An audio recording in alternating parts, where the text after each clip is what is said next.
27 August रोजी आहे श्री गणेश चतुर्थी। यंदाची गणेश चतुर्थी अनेक अर्थानं महत्त्वाची मानली जाते। ज्योतिषशास्त्रानुसार अनेक दुर्मिळ शुभयोगात या गणेशोत्सवाची सुरुवात होत आहे। यावेळी गणेश चतुर्थीला दुर्लभ योग जोडून येत आहेत, ज्यामध्ये सर्वार्थ सिद्धी योग, रवी योग, प्रीती योग, इंद्रयोग आणि ब्रह्मयोग यांचा समावेश आहे। शिवाय महालक्ष्मी योग, महाभाग्य योग, लक्ष्मीनारायण योगही जोडून येत आहे। अशा तब्बल 8 शुभयोगांमध्ये गणपती बाप्पा विराजमान होणार आहेत आणि याचाच फायदा 8 राशींना होणार आहे। या 8 राशींना अष्टविनायकाचं वरदान मिळून समृद्धी, ऐश्वर्य, वैभव, सुबत्ता आणि मंगल कल्याणाचे आशीर्वाद मिळणार असल्याचं सांगितलं जात आहे।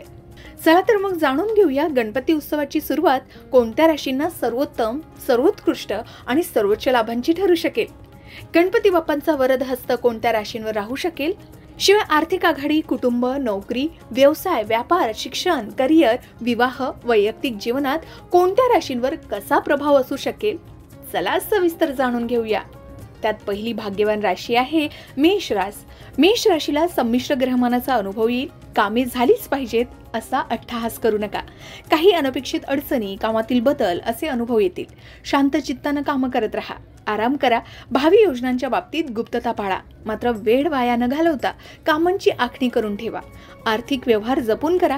गुरुवार, शुक्रवार अनेक अडचणी आपोआप दूर झाल्याचा अनुभव येईल। त्यानंतर वृषभ रास। वृषभ राशीला ग्रहमानाची चांगली साथ राहील, मात्र काही बाबतीत थोडे तडजोडीचे धोरण ठेवा।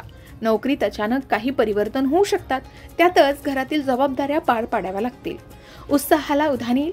शैक्षणिक प्रगती पुस्तक झळकते राहील। प्रेमात असणाऱ्यांना अपेक्षित प्रतिसाद मिळेल। सामाजिक महत्त्व वाढेल। गुरुवार, शुक्रवार मात्र षष्ठ स्थानातील चंद्रभ्रमणामुळे संमिश्र अनुभव येतील। शेवटी परिस्थिती आटोक्यात येईल। त्यानंतर मिथुन रास। मिथुन राशीच्या लोकांसाठी नवीन संधी मिळतील, त्यामुळे उत्साह वाढेल। प्रयत्नांना यश मिळेल। जनसंपर्क चांगला राहील, मात्र सुरुवातीला भावंडांशी गैरसमज होणार नाहीत याची काळजी घ्यावी। या काळात अनुकूल वातावरण राहील। नोकरीत ताण असला तरी लोकांशी गोडीत बोलून कामे करून घ्या। घरात एखाद्या कार्यक्रमाचे आयोजन केले जाईल। घराची शोभा वाढवणाऱ्या वस्तू खरेदी कराल।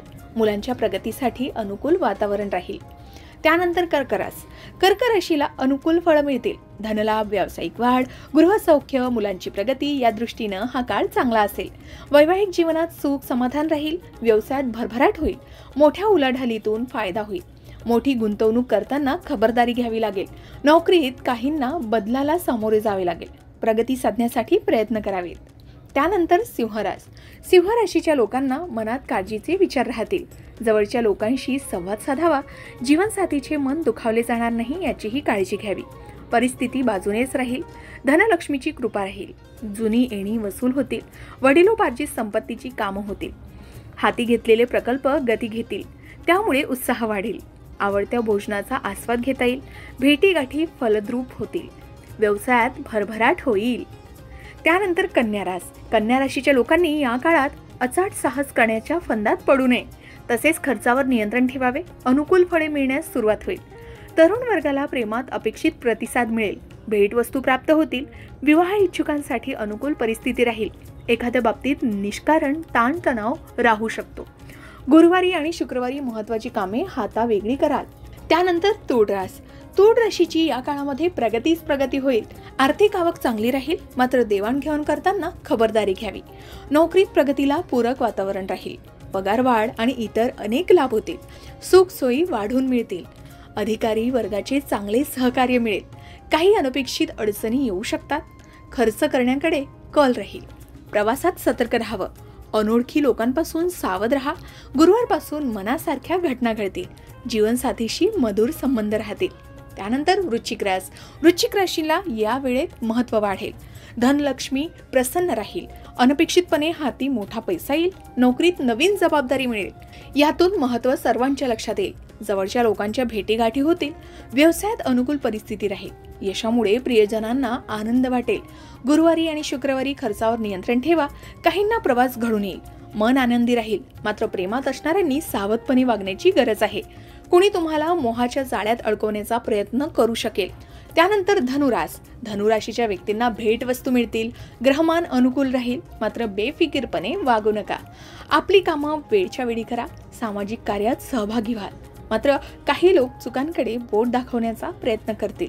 नोकरीत नवीन संधी मिळेल, मात्र सहकारी वर्गाशी गोडीत वागा, त्यामुळे तणाव व्यवस्थापन नीट होईल. नोकरीत पगारवाढ मिळण्याची शक्यता आहे. काहींचे कामाचे स्वरूप बदलेल. गुरुवार शुक्रवार अपेक्षित फायदे होतील. अधिकारी वर्गाचे सहकार्यही मिळेल. त्यानंतर मकर राशीच्या व्यक्ती या काळात धडाडी दाखवाल. विविध आघाड्यांवर सफलता मिळेल, मात्र घाईघाईत कामे उरकण्याचा प्रयत्न करू नका. वाहनं जपून चालवा. चंद्राचे भाग्यस्थानातून लाभस्थानापर्यंत होणारे भ्रमण या काळात तुमच्यासाठी शुभफळ देणारे ठरू शकेल. समाजात महत्त्व वाढेल. कलाकार मंडळींना प्रोत्साहन मिळेल. मौज मज्जा करण्यासाठी वेळ मिळेल. पर्यटनाच्या माध्यमातून फिरणं होईल. नोकरीत नवीन संधी मिळेल. आर्थिक लाभाचे प्रमाण चांगले राहील. त्यानंतर कुंभ राशीच्या लोकांना कामावर लक्ष केंद्रित करावं लागेल. मनात सुरुवातीला काळजीचे विचार राहतील. काही अडचणी येतील. इतरांच्या प्रश्नात गुंतून पडू नका. वाहनाच्या वेगावर नियंत्रण ठेवा. अचाट साहस करणं टाळा. गुरुवार आणि शुक्रवारी अडचणी दूर झालेल्या असतील. मौज मज्जा करण्यासाठी वेळ आणि पैसा खर्च कराल. एखाद्या समारंभात सहभागी व्हाल.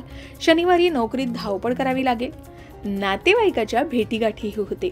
त्यानंतर मीन रास, काही कटू तर काही गोड अनुभव मीन राशीच्या लोकांना या काळात येऊ शकतात. दगदग होईल. इतरांच्या समस्यांचा स्वतःला त्रास करून घेऊ नका. महत्त्वाच्या योजना लोकांना सांगत बसू नका. कामाचा ताण असला तरी खुबेने त्यातून मार्ग काढाल. व्यवसायात अनुकूल परिस्थिती राहील. प्रेमात असणाऱ्यांना भेटवस्तूही मिळतील. गुरुवारी आणि शुक्रवारी वाहनं हळू चालवा असा सल्ला दिला जातोय. काहींना अचानक धनलाभ होण्याची शक्यताही आहे. तर भाद्रपदातील गणेश चतुर्थी हा सर्वांच्याच परमोच्च आनंदाचा दिवस आहे. 14 विद्या 64 कलांचा अधिपती प्रथमेश गणपती बाप्पा हे आबालवृद्धांचे आराध्य दैवत आहे. विविध कलांच्या आविष्काराने सर्वांशी खुला संवाद साधणारे आणि सर्वांना आपलेसे वाटणारे हे दैवत आहे. 27 ऑगस्ट पासून गणेशोत्सवाला सुरुवात होणार आहे आणि या दिवशी येणाऱ्या 8 शुभयोगामध्ये गणेशोत्सवापासून अनेक राशींना प्रचंड लाभच लाभ होणार असल्याचं सांगितलं जात आहे. यात तुमच्याही राशीचा समावेश आहे का? कमेंट करून नक्की सांगा. ही संपूर्ण माहिती सामान्य गृहीतके आणि ज्योतिषीय मान्यतांवर आधारित असून या संबंधित तज्ज्ञ व्यक्तींचा सल्ला घेणं उपयुक्त ठरू शकेल असं सांगितलं जात आहे. अशाच प्रकारे सणावारासंबंधित व्रतवैकल्य असतील, उपासना असतील, पूजाविधी संबंधित आणखी काही माहिती तुम्हाला हवी असेल, त्याचबरोबर वास्तुशास्त्र, ज्योतिषशास्त्र, अंकशास्त्र यांसारख्या विषयावर तुमच्या मनात काही शंका असतील तर त्या कमेंट बॉक्समध्ये नक्की विचारा. शिवाय तुम्हाला आणखीन कोणत्या विषयावरचे व्हिडिओ ऐकायला आवडतील ते सुद्धा कमेंट करून सांगा. या संबंधित संपूर्ण मार्गदर्शन तुमच्यापर्यंत पोहोचवण्याचा आमचा हा प्रयत्न आहे, तेव्हा कमेंट नक्की करा. अशाच प्रकारच्या माहितीपूर्ण व्हिडिओसाठी लोकमत भक्ती चॅनलला नक्की सबस्क्राईब करा आणि बेल आयकॉनला क्लिक करा, म्हणजे आमच्या नवनवीन व्हिडिओचं नोटिफिकेशन तुम्हाला मिळत राहील. तसेच योग्य आध्यात्मिक मार्गदर्शनासाठी लोकमत भक्तीच्या फेसबुक पेज आणि इन्स्टा पेजला लाईक आणि फॉलो करायला विसरू नका.